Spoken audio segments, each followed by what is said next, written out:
ঘরেই যদি একদম কম খরচে এরকম পারফেক্ট নিউটেলা বা নসিলা তৈরি করে রাখেন, তাহলে কিন্তু সকাল বিকালের নাস্তার জন্য একদমই টেনশন করতে হবে না। কারণ এই নিউটেলা বা নসিলা বাচ্চা থেকে বুড়ো সবাই অনেক পছন্দ করে।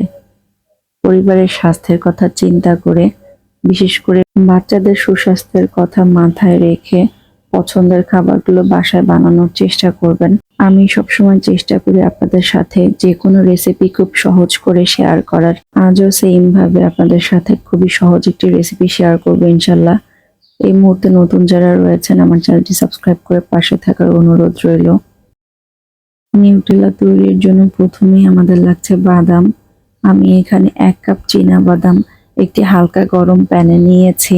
চুলার আঁচ একদম লো রেখে বাদামগুলো নেড়ে চেড়ে ভেজে নিব। এখন আপনারা চাইলে চীনা বাদামের পরিবর্তে অন্য যে কোনো বাদাম দিয়েও নসিলা বানিয়ে নিতে পারেন। অথেন্টিক নিউটেলা তৈরি করা হয় হ্যাজেলনাট দিয়ে, কিন্তু বাংলাদেশে হ্যাজেলনাট অ্যাভেলেবল না, তাই আমি চীনা বাদাম দিয়েই করছি। আর চীনা বাদাম দিয়ে তৈরি করলে একদম কম খরচে নিউটেলা তৈরি করা যাবে। বাদামগুলো ভাজার সময় একদমই তাড়াহুড়ো করা যাবে না, সময় নিয়ে ভেজে নিতে হবে। যখন দেখবেন কিছু বাদাম এরকম ফেটে ফেটে গিয়েছে, তখনই বুঝবেন বাদামগুলো ভাজা হয়ে গিয়েছে। তারপরও কনফার্ম হওয়ার জন্য বাদামের খোসা ছাড়িয়ে চেক করে দেখে নিতে পারেন।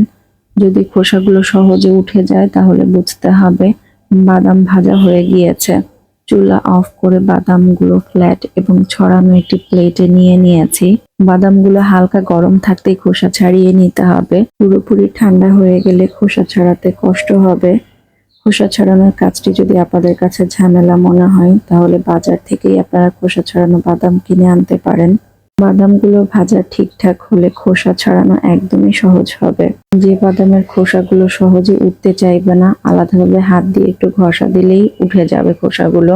বাদামের উপরের খোসাগুলো একটু ফু মারলেই উড়ে যাবে, এটা কম বেশি আমরা সবাই জানি। ভেজে বাদামগুলো সুন্দরভাবে ক্লিন করে নিয়েছি এবং সম্পূর্ণভাবে ঠান্ডা হয়ে গিয়েছে বাদামগুলো। এখন আমি ব্লেন্ডারের জারে 1 কাপ বাদাম দিয়ে নিউটেলাটা তৈরি করব। 1 কাপ বাদাম দিয়ে নিউটেলা তৈরি করলেই বেশ অনেকটা হবে। আপনাদের প্রয়োজন অনুযায়ী বাদামের পরিমাণ বাড়িয়ে বা কমিয়ে নিতে পারেন। কোনো কিছু ছাড়া শুধু বাদামগুলো ব্লেন্ড করে নিচ্ছি প্রথমবার ব্লেন্ড করে নেওয়ার পর এরকমটা হয়েছে। এবার এখানে দিয়ে দিব 1 টেবিল চামচ রান্নার রেগুলার তেল দিয়ে ব্লেন্ড করে নিব। আবার আপনারা চাইলে এখানে তেলের পরিবর্তে ঘি, বাটার অথবা এক্সট্রা ভার্জিন কোকোনাট অয়েলও দিতে পারেন। আবারও ব্লেন্ড করে নেওয়ার পর মিশ্রণটি ঠিক এরকম হয়েছে। অনেকটা দেখতে কিন্তু পিনাট বাটারের মতো লাগছে। এখানে আরো 2 টেবিল চামচ তেল দিয়ে দিলাম। চেষ্টা করবেন একটু ভালো ব্লেন্ডার ইউজ করার, তাহলে নিউটেলা অনেক বেশি স্মুথ হবে, না হলে বাদামের গুটি গুটি থেকে যাবে। বেশ কিছুটা সময় ব্লেন্ড করার পর বাদাম থেকেও তেল ছেড়েছে, দেখতে পাচ্ছেন এখন ঠিক এরকমটা হয়েছে। এই পর্যায়ে আমি অ্যাড করে দিব 1/2 কাপ সুগার পাউডার। চিনিটাকে পাটায় পিষে বা ব্লেন্ডারে গুঁড়া করে নিলেই পাউডার সুগার তৈরি হবে। এখন দিয়ে দিচ্ছি 1/3 কাপ কোকো পাউডার। ভালো ব্র্যান্ডের কোকো পাউডার নেওয়ার চেষ্টা করবেন। গুঁড়া দুধ দিচ্ছি 1/4 কাপ। গুঁড়া দুধ চাইলে আপনি স্কিপ করতে পারেন, তবে গুঁড়া দুধ দিলে নিউটেলার টেস্ট অনেক বেশি ভালো আসে। দিয়ে দিলাম 1 চিমটি লবণ, দিচ্ছি 1 চা চামচ ভ্যানিলা এসেন্স। সবকিছু ভালো করে ব্লেন্ড করে নিব। ব্লেন্ড করার সময় কয়েক সেকেন্ড পর পর ব্লেন্ডার অন অফ করে নিব।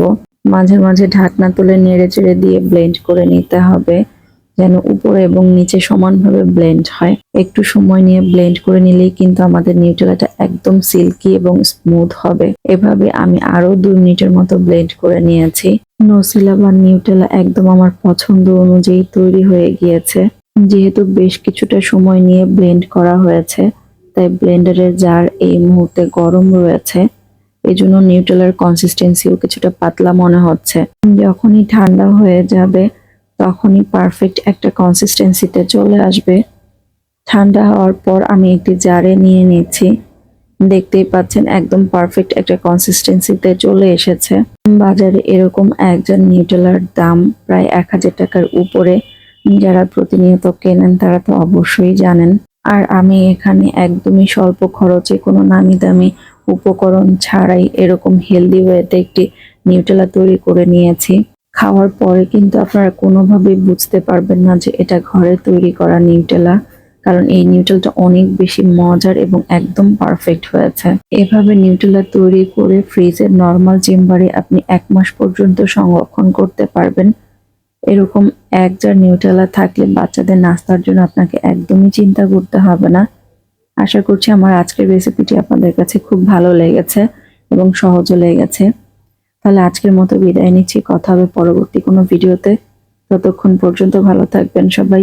আল্লাহ হাফেজ।